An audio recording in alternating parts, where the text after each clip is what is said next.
Hello, it's Dr. YouTube here. In today's episode, I will talk about asthma, bronchiectasis, chronic obstructive pulmonary diseases. So the spectrum of obstructive airways disease. Let's start with asthma. So we'll be talking about the pathology. Now what happens in asthma is you have predominantly airway eosinophilia.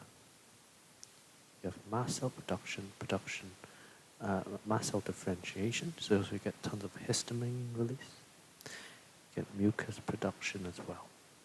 So, what happens in asthma is that you have reversible airway constriction, bronchial constriction. And that is because of the mast cell release of the leukotriene, the histamine. The leukotriene basically causes the airways to constrict and also produce a lot of mucus.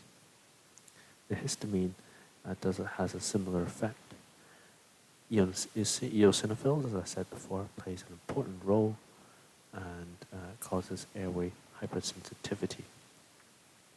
So that is asthma. Remember, there's that triad of mast cell differentiation, increased leukotriene, increased histamine release, airway eosinophilia, and mucus production. It is reversible. Could be induced by many things, such as cold, exercise, and other allergens, like cockroach poo. So, that is asthma. What would it look like under the microscope? Well, because of all that bronchial hyperactivity, if you imagine all that mucus production, it can cause Curshmans spirals. So the mucus, this is all mucus, Curshman spiral. As I said before, you have airway eosinophilia, and that would manifest as this, Charcot-Leyden crystals.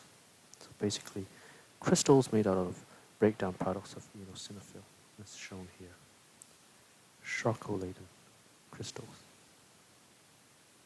You can also have Creola bodies, which are basically sloughed off epithelium, which is as a result of eosinophil granules. So that is asthma. The diagnosis of asthma may be made with the history itself. Now, the mucus gland layer tends to be quite thick, remember, because of all that mucus production. Okay, you get that hypertrophy of that mucus gland layer. At diagnosis, bronchial challenge test. What happens is basically you give them histamine or metacholine, and that causes bronchoconstriction. Remember, that is the pathophysiology. Where asthma, there's a hypersensitivity, with all that bronchoconstriction as a result. Now, what happens in bronchiectasis? So asthma you have is a reversible airways disease with mucus production, leukotriene production, smooth muscle hypertrophy. How about bronchiectasis? Bronchiectasis is you have permanent dilation of the proximal bronchi.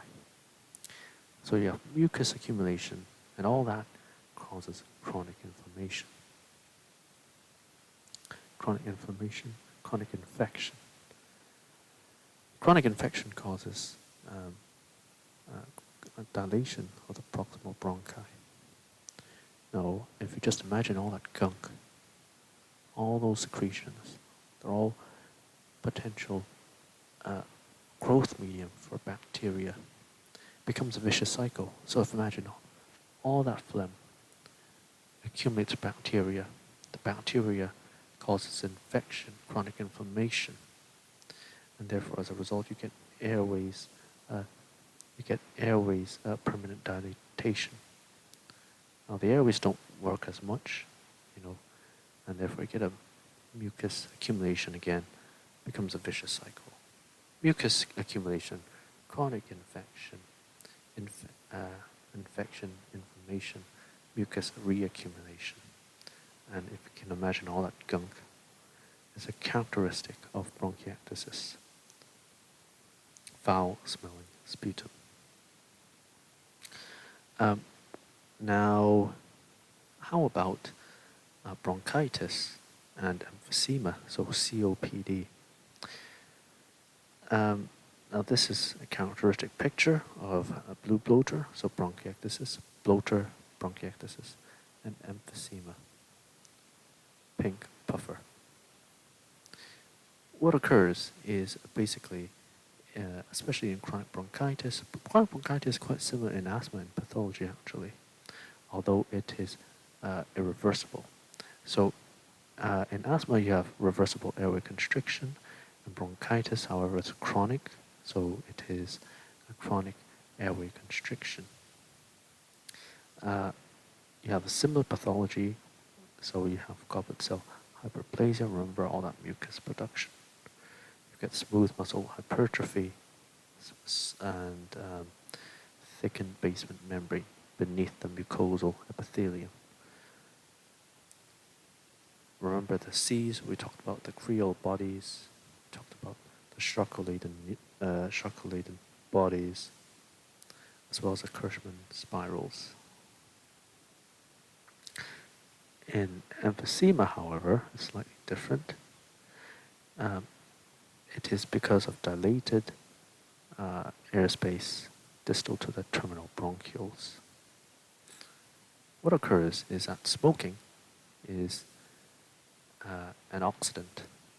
Okay, there's that imbalance towards the protease. So protease is a neutrophil elastase. It damages alveolar tissue,